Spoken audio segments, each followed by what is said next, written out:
নমস্কার বন্ধুরা, welcome back to my channel. শুরু করছি একটি ভিডিও টাইটেল এবং থাম্বনেল দেখে বুঝতেই পেরেছেন ভিডিওটা হতে চলেছে দেবলীনাকে নিয়ে। বেশ কিছুদিন আগে দেবলীনার বিষয়টা আমরা প্রত্যেকেই জানি। তো তারপর থেকে একটা দেবলীনা এবং প্রবাহকে আর আমরা একসাথে দেখতে পাই না। দেবলীনাকে আলাদা আলাদা দেখছি এবং সব কিছু যে ঠিকঠাক নেই সেটা আমরা অবশ্যই জানি। কিন্তু এখন যে বিষয়টা সামনে আসছে, আমি পরপর অনেকগুলি জায়গাতেই দেখলাম যে এরকম একটা শোনা যাচ্ছে যে বধূ নির্যাতনের মামলা করা হয়েছে এবং আইনি প্রক্রিয়া একটা শুরু হয়েছে। ঠিক আছে, এটা কতটা সত্যতা আছে জানি না, কিন্তু এই খবরটা কিন্তু আপনারাও হয়তো অনেকে দেখেছেন। প্রচুরভাবে এটা কিন্তু সার্কুলেট হচ্ছে। এখন দেখুন, আমরা প্রত্যেকেই সাধারণ মানুষ। আমরা মানুষকে সবসময় ভালোবাসতে দেখলে বেশি খুশি হই, আনন্দ পাই। বিচ্ছেদে তো কোনো খুশি নেই। একটা সুন্দর সম্পর্ক, সেটা যে কোনো কারণেই হোক, আজকে এরকম জায়গায় পৌঁছেছে। এখন সেটা দেখুন, দু বাড়ির লোক ফ্যামিলি মেম্বার বা তাদের কি হয়েছে তারা জানে।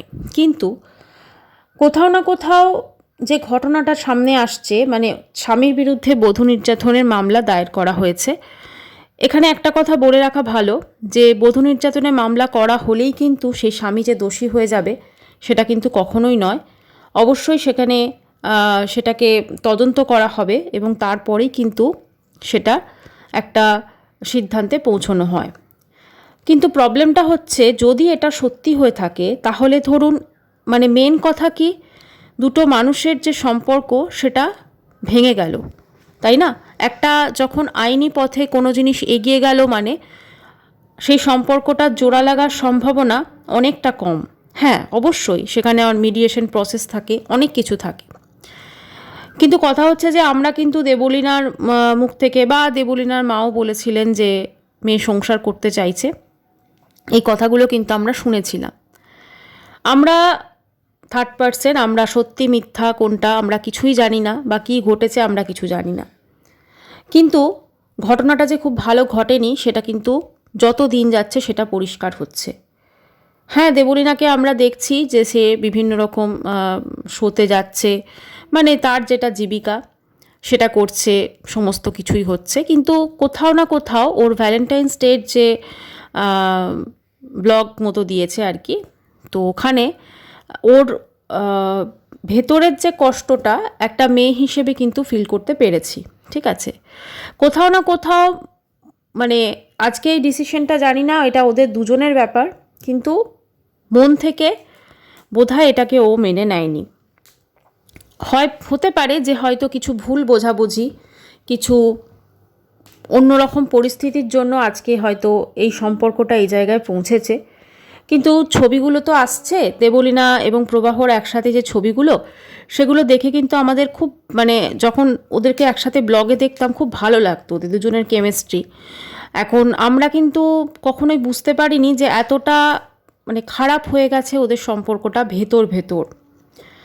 আমাদের মনে হতো একটা সুন্দর স্বাভাবিক ফ্যামিলি যেভাবে হয়ে থাকে ঠিক সেইভাবে। কারণ আজকে জানি না এই বধূ নির্যাতনের মামলা সত্যি করে করা হয়েছে কি না। যদি হয়ে থাকে আমি জানি না এটার পিছনে সত্যি মিথ্যা কী আছে, কিন্তু যেভাবে আমরা দেখেছিলাম ওদের দুজনকে, তাতে ওখানে যে বধূ নির্যাতন হতো সেটা কিন্তু কোনোভাবেই বোঝা যায়নি। ঠিক আছে, অবশ্য বধূ নির্যাতনের অনেক দিক আছে, সবসময় যে শারীরিকভাবে নির্যাতন করা হয় তা না, মানসিক দিকের যে নির্যাতন সেটাকেও বধূ নির্যাতনের আওতায় আনা হয়। 498A কেসটা। তো এখন ব্যাপারটা হচ্ছে এগুলো সবই তদন্ত সাপেক্ষ, সবই সময় সাপেক্ষ। একটা মানুষের সম্পর্ক যত দিন যাবে তত আরও এগুলোকে প্রমাণ করার জন্য তিক্ততায় ভরে যাবে দুজনের মন, এবং আরও যত দিন যাবে এই জিনিসটা তো এরকম হয়, কোনো কেস যখন করা হয় তখন অনেক খারাপ দিক তার আসে, অনেক এমন ছোট ছোট বিষয়গুলো নিয়ে হয়তো আর্গুমেন্ট হবে, বা যেগুলো হয়তো কারোরই ওদের ভালো লাগবে না। যখন সম্পর্কটা শুরু করেছিল তখন তো এটা ভেবে তো দুজনে শুরু করেনি, দুজনে খুব হাসি খুশিভাবে সম্পর্কটা শুরু হয়, যেটা আমরা দেখেছি, যেটা আমাদেরকে দেখানো হয়েছে। তো একটাই বলবো যে ঈশ্বর করুক, যেন মিডিয়েশন প্রসেস তো থাকবে, যে কোনো কেসের ক্ষেত্রেই থাকে, স্পেশালি এই ম্যাট্রিমনি এই ধরনের কেসগুলোতে যেন সব কিছু ঠিক হয়ে যায়। কারণ আমার মনে হয় এরা মানে এরকম একটা সম্পর্ক যেখানে প্রত্যেকটা মানুষ দেখেছে, ওরা যদি একসাথে থাকতে চায় তাহলে যেন একসাথেই থাকতে পারে। আর একটা কথা আমি একটু বলবো, অনেক সময় একজন স্বামী স্ত্রীর মধ্যে সেই অতটা সমস্যা থাকে না যতটা বোথ সাইডের মা বাবার ক্ষেত্রে সমস্যাটা থাকে। মানে আমি বলতে চাইছি ছেলে মেয়ে দুজনের ক্ষেত্রেই এক্ষেত্রে হয়ে থাকে। তাই যারা এদের বাবা মা আছেন তারাও একটুখানি এটা খেয়াল করবেন যেন এদের সম্পর্কটা জোড়া লেগে যায়। কারণ আলটিমেটলি কিন্তু এরা দুজন মনে হয় একসাথে থাকলেই ভালো থাকবে। আমি জানি না যে দেবলীনা কী চায় বা প্রবাহ কী চায়, এটাও সম্পূর্ণ ওদের ব্যাপার। কিন্তু আমরা দেখে যেটা বুঝেছি বা এখনও যেটা বুঝতে পারছি, দেবলীনা হয়তো মাঝে মাঝে মুখে বলছে ইনডাইরেক্টলি অনেক কথাই, কিন্তু কোথাও না কোথাও মনের মধ্যে বোধহয় ভালোবাসাটা রয়ে গেছে। আর সেটা যখন রয়ে গেছে একটা মানুষকে এই রকমভাবে, মানে কারণ এই বধূ নির্যাতন মামলা বা যে কোনো জিনিস, যে কোনো আইনি প্রসেস কিন্তু এতটা ইজি নয়, এতটা তাড়াতাড়ি কিন্তু সেটা শেষ হয় না। যত দিন যাবে তিক্ততা আরও বাড়বে এবং সেগুলো যখন নিয়ে ভাবা হবে, কারণ একটা মানসিক যে অস্থিরতা, এটার সঙ্গে লড়াই করা সত্যিই খুব ডিফিকাল্ট। তো কোথাও না কোথাও এত সুন্দর দুজনের কেমিস্ট্রি আমরা দেখতাম। অনেক ভালো খারাপ মুহূর্ত, তো অবশ্যই খারাপ মুহূর্তগুলো তো আর ব্লগে শেয়ার করেনি, ভালো মুহূর্তগুলোই করেছে। তো সেগুলো আমরা দেখে যেটা বুঝেছিলাম যে হ্যাঁ খুব ভালো সম্পর্ক, মানে এরকম যে হট করে হয়ে গেছে এটা কিন্তু আমরা কেউ ভাবিনি। সমাজ মাধ্যমে তো হ্যাঁ ঠিক আছে, ব্লগিং ওরা হয়তো ভালোটাই দেখিয়েছে, ভেতরে কি আছে সেটা ওরাই জানে। কিন্তু তবুও একটা সম্পর্ক শেষ হওয়াটা, মানে যদি এরকমভাবে আমরা দেখি, এখন অনেক সম্পর্কই আমরা শেষ হতে দেখছি যেগুলো নিয়ে হয়তো আমরা কোনোদিন ভাবিও নি যে এই সম্পর্কগুলো শেষ হয়ে যাবে।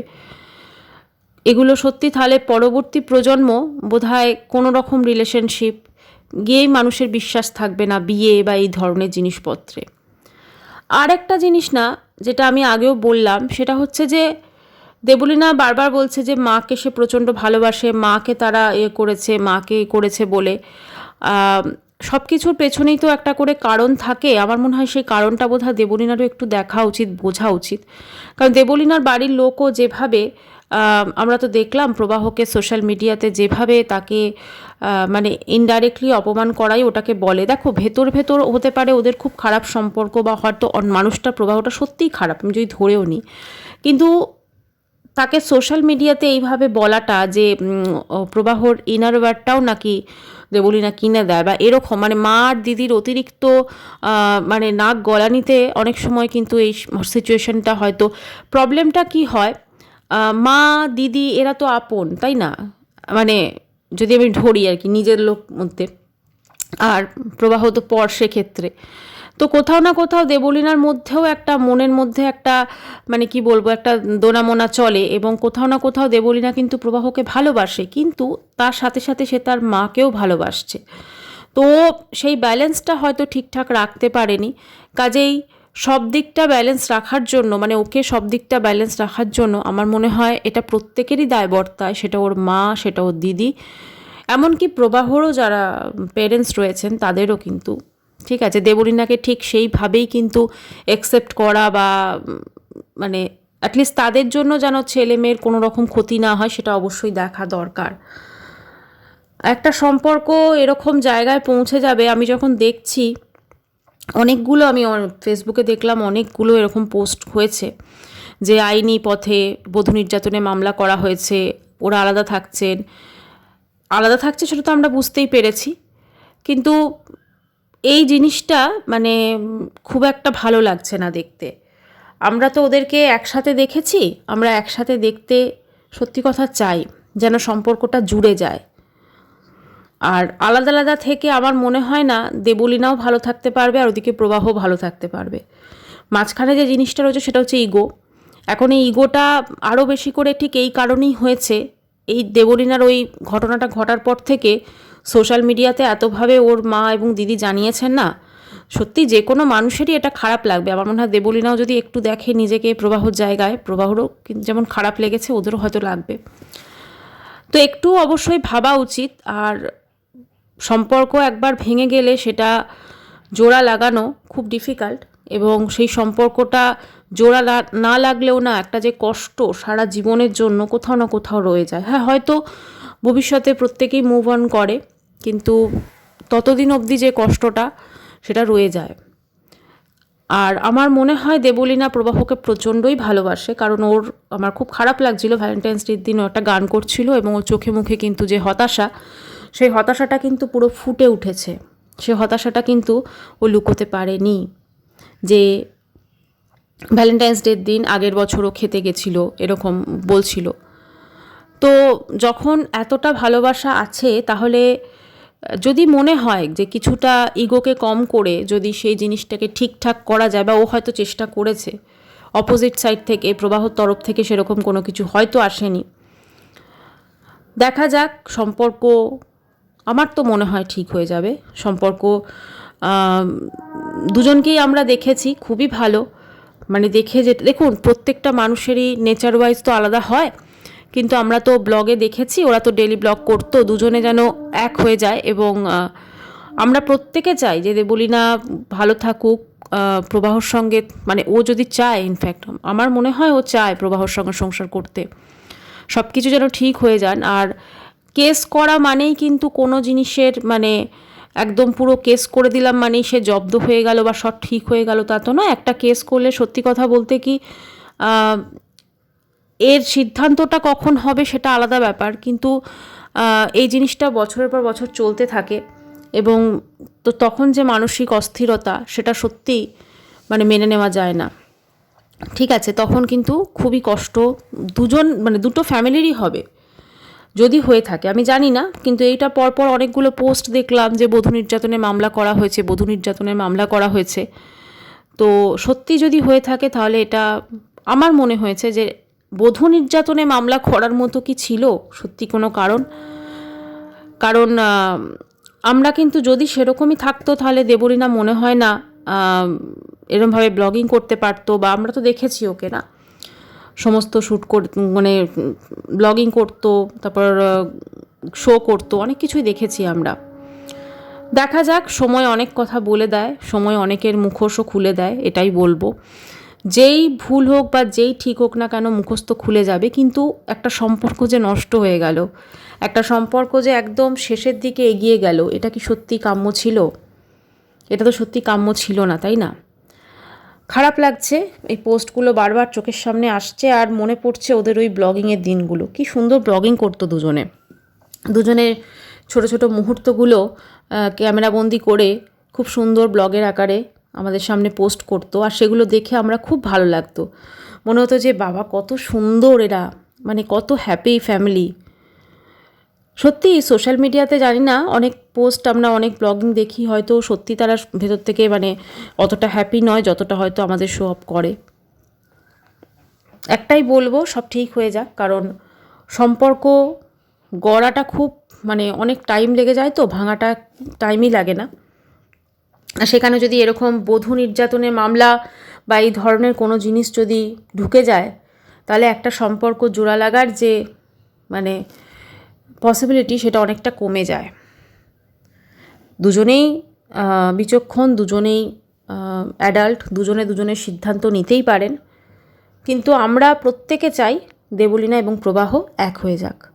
একটা মামলা করা হয়েছে মানেই যে সব শেষ হয়ে গেছে তা নয়, কিন্তু বধূ নির্যাতন কেস কিন্তু উইথড্র করা যায়, আর সব যেন ঠিক হয়ে যায়। দেবলীনা এখনও প্রবাহকে যে ভালোবাসে তার চোখে মুখে পুরো ফুটে উঠছে, কাজে সেটাকে সে কোনোভাবেই অস্বীকার করতে পারবে না। আর সারা জীবন আমার মনে হয় সেও যে এরকম হতাশভাবে থাকবে সেটা হয়তো তার বাড়ির লোকও এটা মেনে নিতে পারবে না। আর আমার যেটা মনে হচ্ছে আরও একটা জিনিস, যে প্রবাহ সম্ভবত দেবলীনার সঙ্গে যোগাযোগই করেনি ওই ঘটনার পর থেকে। সেটা অবশ্যই যেভাবে ওকে সোশ্যাল মিডিয়ায় বদনাম করা হয়েছে সেটা তো আমরা প্রত্যেকে দেখেছি, যে কোনো কারণেই হোক। তো একটাই বলবো যে ইগোকে সাইডে রেখে, জানি না এদের সম্পর্ক কতটা এখন কি অবস্থা, তবে ইগোকে সাইডে রেখে কাউকে তো এগোতে হবে, তো সেটা কেউ যদি এগোতে পারে ভালো, আর না হলে তো বধূ নির্যাতন কেসে মিডিয়েটর থাকবেন, উনি ডেফিনেটলি এটাকে দেখবেন।